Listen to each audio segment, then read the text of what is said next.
Hi, my name is Marty. Welcome to this video series on building your own LPJ style guitar kit from Guitar Kit World. So in the following video, I'm going to be showing you how I put together this particular guitar. We're going to be looking at the 4 stages of kit guitar building, including finishing, installing your hardware, connecting up your electronics, and then doing a final setup. And if you've never built a kit guitar yourself before or don't have specialized tools, don't worry, I'm not a luthier or even that particularly handy. Just about anyone can put together a guitar like this, just using basic tools and a little bit of patience. Okay, so the guitar we're working with today is an LPJ style kit featuring a mahogany body with spalted maple veneer top. We've got a bolt-on maple neck with rosewood fretboard and mother of pearl trapezoid inlays. We've got a single P90 pickup with a single volume and tone control. Okay, so from here, I'm going to take the video back to the very start of this build, and we'll start by putting the guitar up on the bench and inspecting the body for any marks or scratches.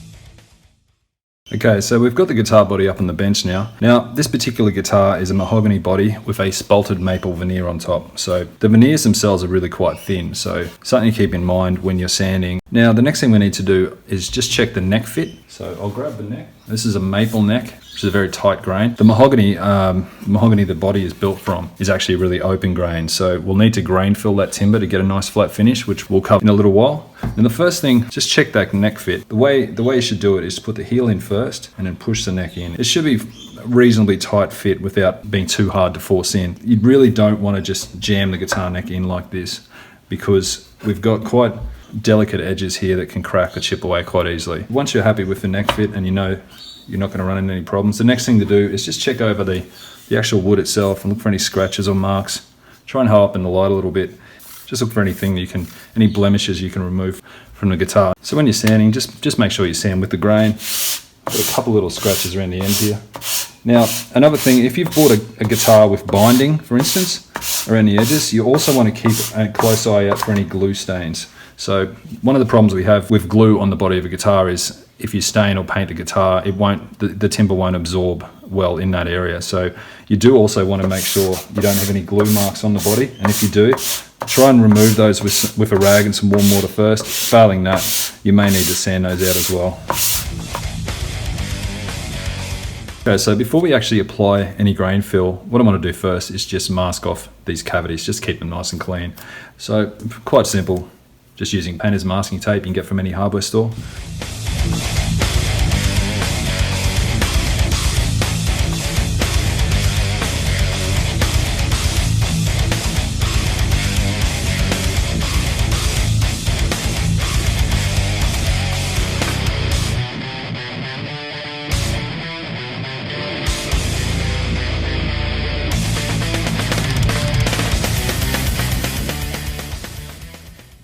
So to ensure a nice flat finish, we're going to need to grain fill. And grain filling is the process of filling in the pores of the timber. So essentially we're filling in those minute small holes you see in the wood. And that's typical of open grain timbers like mahogany or oak. Whereas in the case of maple, which the neck's made from, it's a very tight grain timber. We don't need to fill any pores to get a nice flat finish. So when you're mixing up grain fill, so first I'm using a natural grain fill product from Timbermate. And you want to mix it to a fairly runny consistency, something like glue, I guess. This is mixed with about 20% water. So you really need to work it into the pores. So what I like to do, get a little bit on a rag like this, and then working with the grain first, just get it on the guitar.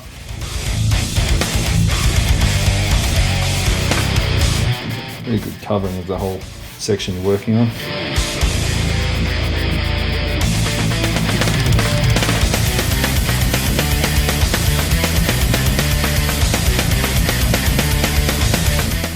Grain fill's been on for about 10 minutes now. And as I mentioned, you do leave it to dry overnight, but after about 10 minutes, what I'd recommend is coming back with just a lightly damp rag and just trying to remove as much of it as you can. I've let the guitar dry overnight. The next stage is to remove whatever's remaining with sandpaper. So what we're trying to do at this stage is basically sand down to a flat finish. So the pores will then remain filled, but we're not digging into the wood too much and creating new open pores. So what I'd recommend is to start with a 120 grit, work my way up to about a 180, and then finish off with a 220 grit. There's really no need to go much higher than that at this stage. It's also important that you work through the grades of paper. So definitely start for 120, then don't bypass the 180, don't go straight to 220. I've already done a little bit of sanding here. I just want to demonstrate the surface. So I'll just finish that off. Just a little bit more here, the 120. Pressing too hard. I'm really just applying a little more than the weight of my hand at this stage. Hopefully you can see, if you can see that what we've done is we've removed that thin greyish film, which you can still see up here, and we've exposed a bit of timber, but as you can see, those pores are now filled. Okay, so I've finished with the 120 now, and I'm just working my way up to the 180. So as you can see, there's just a little bit of sawdust coming off now. I'm really, at this stage, just trying to remove the scratch marks left from the 120 grit from the heavy grade paper. And that'll be the same story with the 220 when I sand that next.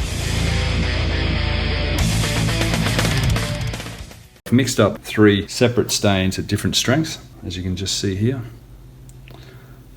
Now it's important when you're doing this step to use a measuring device of some sort. So I've just used a measuring spoon here, and I've applied the first container straight, the second it's about a 50-50, and the third has 3 level teaspoons of methylated spirits to 1. So what I've done is then test those stains on a scrap piece of wood here. Now I don't have mahogany, unfortunately, which is a shame, but this is just a scrap piece of ply, and it should give us enough of an indication. I'm not thinking that's a little too dark. What I'm actually leaning more towards is probably the 3rd or 4th, with possibly the 4th. So I think that's what I'll go with. I think that's a little more subtle, but it's giving me that nice golden color that I think will really accentuate this spalted maple figure really well. So fortunately for me, I've mixed up enough product. Now, if you haven't, you really do want to make sure you've mixed up enough product before you start staining. The last thing you want to do is run out halfway through and then try and match your ratios again. Now, the second thing I need is some sort of application device. So you can use a brush, you can use steel wool, you can use sandpaper, very high grade sandpaper. What I like to use is a rag. It allows me to press the stain into the grains a little better, I find. What I normally do is just take a piece of cloth like this, and I'd fold the frayed edges inward. So just so we don't have any possibility of any fibers from those frayed edges going onto the surface of the guitar. Once that's done, it's folded up into a workable square like this, and get some stain on the rag. And I might start with the back first on this one, and simply start applying, working with the grain. So I'm going to apply this fairly quickly. Being an alcohol-based stain, it's going to dry quicker than a water-based stain. Now I'm working with the grain obviously as well, and it's going on really nicely.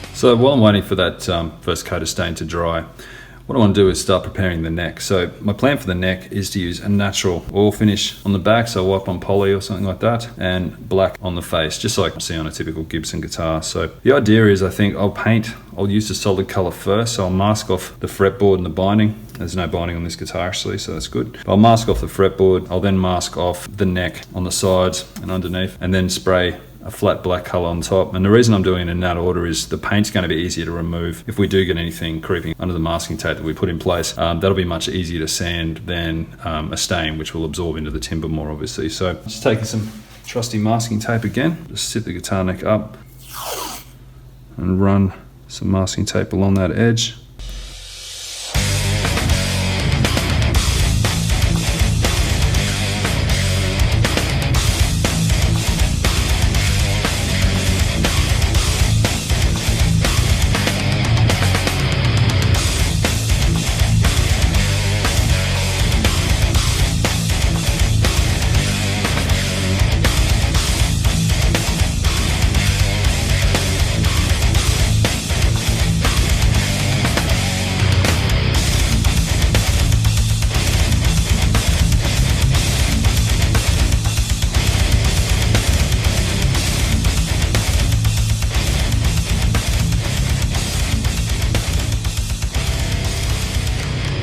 Okay, so I've got the LPJ guitar neck up here. As I said, I want to give a flat black finish to the top of the headstock. So I've got a black gloss here. This is a paint and prime, so I'm not going to bother priming first. So I'll just shake the bottle up, I'll shake the can up. Now after you hear the rattle in the can, you generally want to shake it up for about a minute.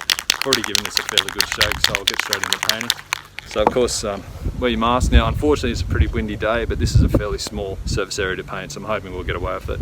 I'd probably look to apply 3 coats, so I'll do 1 coat, wait about 3 minutes, do a second, then do a third. What you're looking to do, paint's still tacky, still wet, the next coat will have something to adhere to. If not, if you do leave it for 24 hours, just give it a light sanding between coats. When you're painting a solid colour like this, hold the bottle on an angle so that the fan spreads out nicely. And you're just going right across, starting before and finishing after, and overlapping each run of the spray by about 50%. Okay, now just ready to spray our second coat. Let's give the bottle a good shake again. Put on my mask, and same again, except I'll probably apply a little bit heavier this time. Okay, so just about to spray my third coat. A couple of things just to keep in mind. Got some boiling water down here. These nozzles can clog up a little bit, especially on second, third application. So what I do is generally dip the nozzle in the boiling water and just spray out, and that means it won't get large droplets or build up around the nozzle. So I'll just do my third coat now. This will be the final coat. I'll put this on a little bit heavier again.